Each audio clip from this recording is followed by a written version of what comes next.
शुरू करने जा रहे हैं हम चैप्टर नंबर 11 जिसका नाम है कार्य तथा ऊर्जा। तो चलिए इसे शुरू करते हैं। देखिए बच्चों, पहले हम पढ़ेंगे कार्य के बारे में कि कार्य जो है वो क्या होता है। कार्य जो है वो क्या होता है कि बल और विस्थापन जो है जब एक साथ जब होते हैं, अर्थात हम जब किसी वस्तु पर जब हम बल लगाते हैं और उसके बाद जब वस्तु जो है एक जगह से दूसरी जगह जब विस्थापित जब होती है, तब उनके जो गुणनफल को है वो क्या कहा जाता है, कार्य। तो कार्य होने के लिए हमेशा जो है बल और विस्थापन दोनों की आवश्यकता होती है।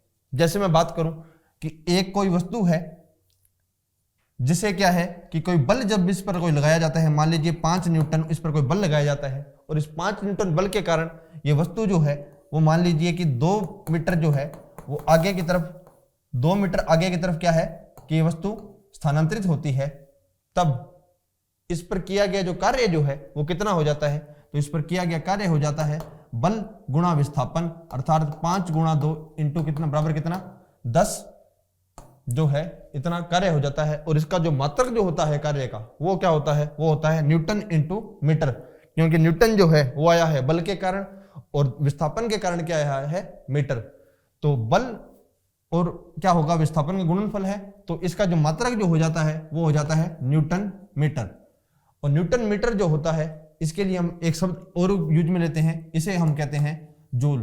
तो जो कार्य जो होता है इसका मात्रक वो क्या होता है, इसका मात्रक हो जाता है जूल। तो कार्य जो है वो क्या होता है, कार्य करने के लिए 2 दशाओं का होना आवश्यक है। कौन कौन सी, एक तो वस्तु पर कोई बल लगना चाहिए और दूसरा वस्तु विस्थापित होनी चाहिए।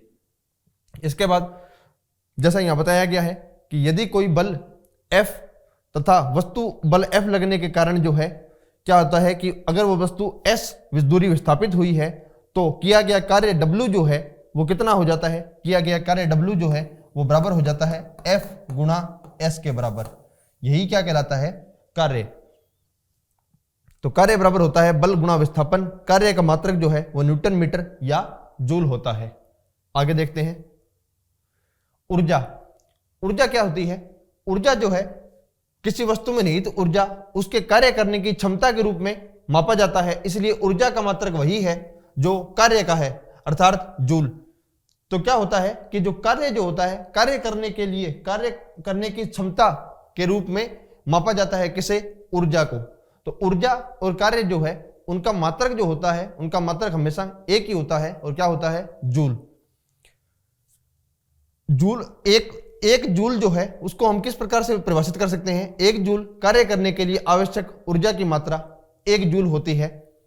ऊर्जा के बहुत सारे रूप हो सकते हैं, जैसे ऊर्जा जो है वो गतिज ऊर्जा के रूप में हो सकती है, ऊर्जा जो है वो तापीय ऊर्जा के रूप में हो सकती है, ऊर्जा जो है वो स्थितिज ऊर्जा के रूप में हो सकती है, रासायनिक ऊर्जा हो सकती है, विद्युत ऊर्जा हो सकती है। इस प्रकार ऊर्जा जो होती है उसके बहुत सारे रूप होते हैं, लेकिन कार्य जो है उसके बहुत अलग अलग रूप नहीं होते हैं। तो यही इन दोनों में मुख्य अंतर भी होता है। तो ऊर्जा के बहुत से रूप होते हैं, जैसे कौन कौन से, स्थितिज ऊर्जा, कार्य स्थितिज ऊर्जा, ऊष्मीय ऊर्जा, रासायनिक ऊर्जा, गतिज ऊर्जा आदि। आगे बढ़ते हैं, आगे हम देखते हैं गतिज ऊर्जा के बारे में कि गतिज ऊर्जा क्या होती है। तो किसी वस्तु का जब वेग जब होता है तो वेग के कारण वस्तु में जो ऊर्जा जो आती है उसे हम कहते हैं गतिज ऊर्जा। तो गतिज ऊर्जा हमेशा किसके कारण आती है, वस्तु के वेग के कारण। मान लीजिए कोई m द्रव्यमान की वस्तु है, m द्रव्यमान की कोई वस्तु है और वह वस्तु जो है वो v वेग से यदि गतिशील है, कौन से वेग से, v वेग से यदि वो गतिशील है, तब उस वस्तु की जो गतिज ऊर्जा जो होती है वो कैसे परिभाषित होती है। तो उस वस्तु की गतिज ऊर्जा होती है 1/2 mv²। उस वस्तु की गतिज ऊर्जा कितनी होती है, 1/2 mv²।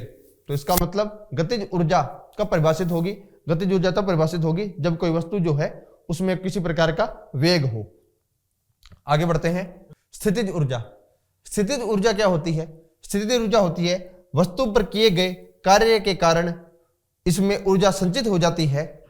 किसी वस्तु को स्थानांतरित की गई ऊर्जा इसमें स्थितिज ऊर्जा के रूप में संचित रहती है यदि वह वस्तु के चाल या वेग में परिवर्तन करने के उपयोग में नहीं आती है। देखिए क्या लिखा गया है, इसका मैं अर्थ बताता हूं आपको। इसका अर्थ है कि जब हम क्या करते हैं, किसी वस्तु पर जब हम कोई कार्य करते हैं तो एक स्थिति तो यह बन सकती है कि वह वस्तु जो है वेग प्राप्त कर ले, कि जब हमने उस वस्तु पर कोई कार्य किया तो वह वस्तु क्या कर ले, कोई वेग प्राप्त कर ले। तब तो क्या होगा कि वो ऊर्जा जो है वो गतिज ऊर्जा के रूप में चली जाएगी। लेकिन यदि क्या हुआ कि हमने जैसे किसी वस्तु पर कार्य किया और वह वस्तु किसी प्रकार का वेग प्राप्त नहीं करती है, तब जो उस वस्तु में जो ऊर्जा जो चली जाती है, तो वह ऊर्जा उसमें किस रूप में संचित रहती है? तो वह रहती है स्थितिज ऊर्जा के रूप में संचित।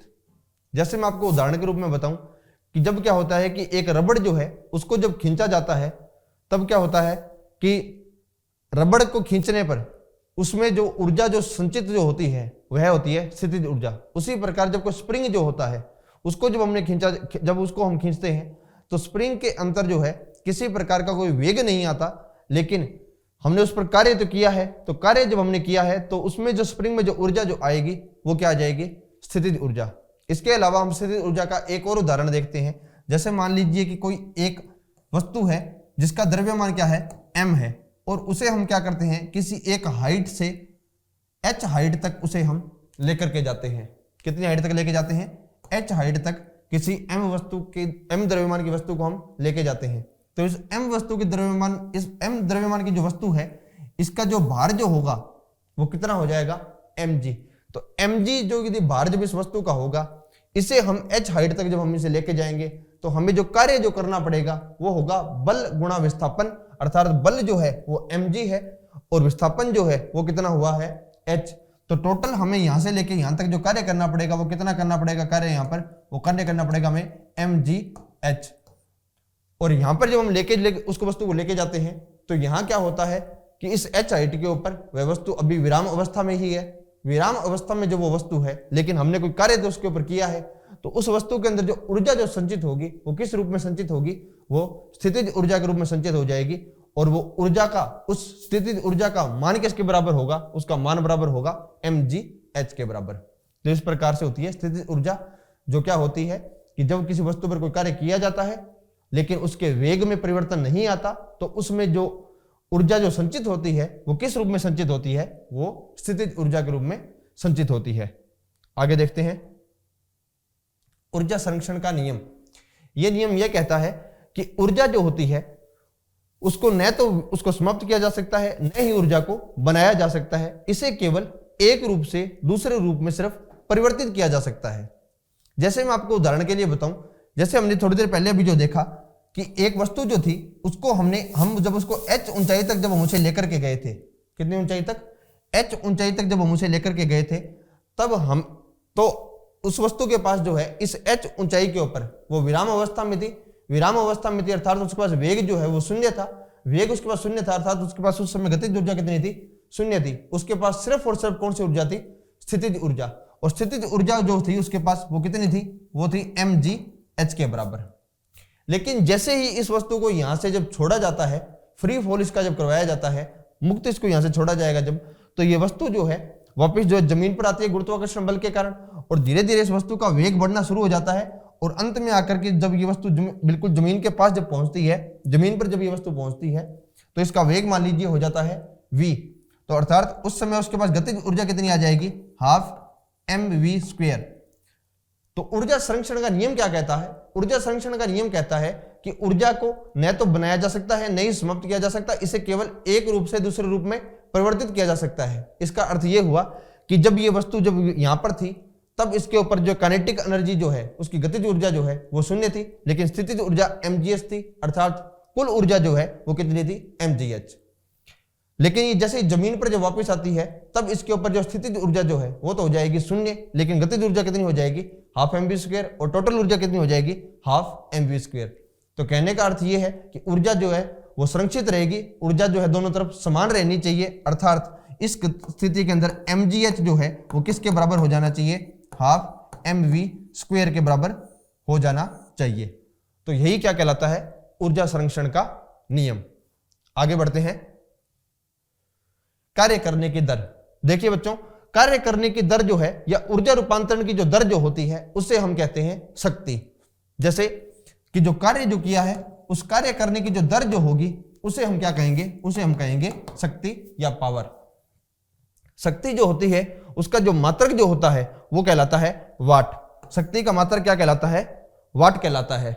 लेकिन ये जो वाट का मात्रक जो होता है ये बहुत छोटा मात्रक होता है, और व्यावसायिक रूप में हम वाट मात्रक का प्रयोग ना करके इसकी जगह हम जो है एक अन्य मात्रक का प्रयोग करते हैं, जिसे हम बोलते हैं किलोवाट आवर, जिसे हम क्या कहते हैं, किलोवाट आवर, KWH। जैसा कि आप जो अपने बिल वगैरह जो आते हैं उनके अंदर भी हमेशा क्या होता है, लाइट के जो बिल आते हैं उनके अंदर KWH लिखा रहता है, तो इसका अर्थ होता है किलोवाट आवर।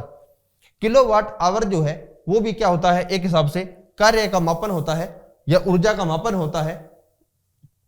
1 किलोवाट आवर जो होता है उसे हम बोलते हैं 1 यूनिट। 1 किलोवाट आवर को क्या बोलते हैं हम, 1 यूनिट। यहां किलो का मतलब जो है वो क्या हो जाता है, किलो का मतलब होता है 1000, आवर जो होता है उसको हम सेकंड में जब बदलते हैं तो वो कितना हो जाता है, 3600 के बराबर। तो इस प्रकार से क्या है कि जो हम ऊर्जा जो है उसका मापन करने के लिए हम एक अन्य यूनिट का भी प्रयोग करते हैं, एक अन्य मात्रक का भी प्रयोग करते हैं, जिसका क्या नाम होता है, यूनिट, या फिर उसे ही हम क्या बोलते हैं, किलोवाट आवर। तो कार्य करने की दर बच्चों क्या कहलाती है, कार्य करने की दर कहलाती है शक्ति, और शक्ति का जो मात्रक जो है वो क्या कहलाता है, वो कहलाता है वाट। तो बच्चों ये था आपका चैप्टर नंबर 11 जो था कार्य तथा ऊर्जा, जिसमें हमने क्या कुछ पढ़ा है।